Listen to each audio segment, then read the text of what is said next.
Hello and welcome to Sovereign RPG. I've managed to get a few hours today to put Outriders' Steam demo through its paces, and I'm pretty sure I am able to give my initial first impressions of the game. Please be aware there will be some minor spoilers. Remember to throw up a like if you enjoy the content to help the channel, and sub if you haven't already for all things RPG, and let me know down below your thoughts on Outriders. Did you like it? Did you hate it? Or don't you know yet and you need a little bit more time? Let us know down below. So with this video and all my future first impressions, I will go through different aspects of the game and put a chapter list in the description so you can jump to any part that you wish to see. So without further ado, let's get straight into this video. Starting out, we will go over the character creator. It felt rather limited, especially for a game that has a co-op feature to it. There are no sliders, only certain skin colors for certain facial structures is a bit of a weird one, but that doesn't honestly bother me that much. Just would have been nice to have a little more customization, more of a personal gripe than anything that would ruin the game. But this is likely because nearly all helmets and headgear that I picked up during the playthrough were full face helmets, so likely the customization and difference between people you group with will be in the armor itself. The first thing I noticed when I loaded into the game was the extremely short load times. This is big. I absolutely hate long loading screens, and it's definitely something nice to see. The story of the game, at the start at least, is pretty generic. Earth's dying, must find new world, land, and it's just as shit as Earth. So many games have done this. Mass Effect Andromeda being the quickest that comes to mind right now, although Earth at the time they left wasn't screwed. There are definitely a lot of similarities with that of Mass Effect, especially with the anomaly being so much like the Scourge. It seems they took quite a few tropes from that game. I was getting quite a few deja vu moments with the gameplay itself, abilities being so few on the bar and gunplay being secondary to abilities. But I love Mass Effect, so they did absolutely nothing wrong here. Why change what already works so well? As the story progressed, it felt a little weird. The main character's progression after the initial start felt rushed and almost like they didn't want to actually have him progress past the confusion of waking up 31 years later. He just accepted it and moved on. Now this could be because of how shit Earth was by the time they left it, but it truly felt too rushed. He was confused as hell and injured going into the cryopod, woke up like what the hell is going on, and then as if everything had been explained to him off camera, he just kind of went with it. I know most people won't care too much about this, as this is a looter shooter RPG and looting and progression is the main focus, but I do love a good story. In my opinion, it could have been done a little bit better,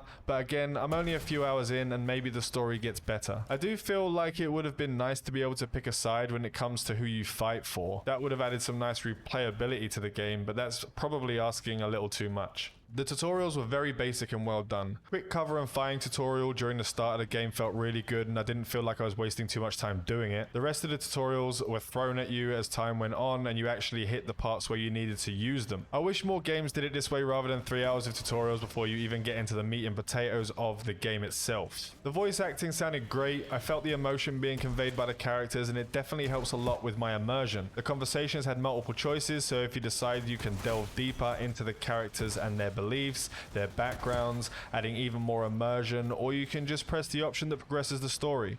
It's definitely nice to have that choice. The main character having a voice also helps to actually want to follow what your character is feeling and doing. Definitely a good choice there. Now, onto the gameplay itself. The abilities felt good, the gunplay felt good. I have seen some complaints previously about controllers not being easy to use, but on PC the combat was fluid. I went with the Technomancer for my first playthrough of the demo, as I do like a long-range support class. Now saying that, the Technomancer felt really strong even solo, which is very nice to see. I absolutely hated the motion blur though. It made my head spin when sprinting and turning quickly between targets, and the fact there is no option to turn it off is a massive oversight and should definitely be fixed before the game launches. The cutscenes felt a little jittery and pixelated at times, even on ultra settings, but this is likely because of the 30 frames per second limit on them. I have heard that it will be up before the release of the game. I can only hope this is the case. There was no pause even when playing alone. When you go into the menus, the game continues on, which is a little strange, especially since if you have an emergency and have to leave the PC and you die,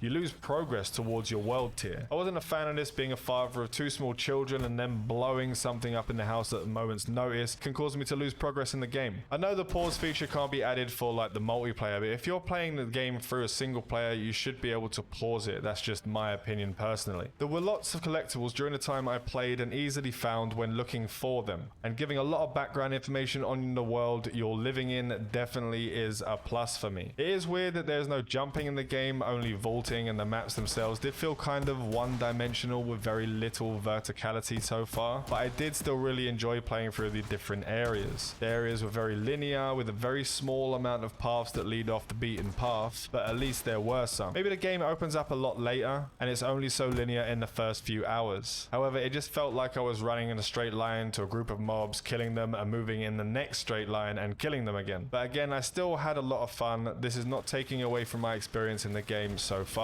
The world tier is a very nice feature, allowing you to make enemies harder as you become stronger, always giving you a challenge so you can't become an all-powerful god all the way through the game unless you choose to, which is also a nice feature. You can select the difficulty by selecting the world tier and either making it super easy for yourself or super challenging. Obviously, the more challenging, the better loot that you get, so there is always a bonus to not always playing on easy mode. The fast travel added to the end of missions so you don't have to run back is a nice feature to get to continue on your progress as quickly as possible. I did run into a few issues while playing. I had several crashes and an issue with the anti-cheat software that kept crashing, not allowing me to use multiplayer feature and just randomly logged me back in, which is quite annoying, but this is a demo and the devs will likely have fixes coming for this, as I can't be the only one. The loot felt very varied. I don't think I received a duplicate the entire time I played the game. Always got something different and was always receiving upgrades when I was opening boxes and killing tougher enemies.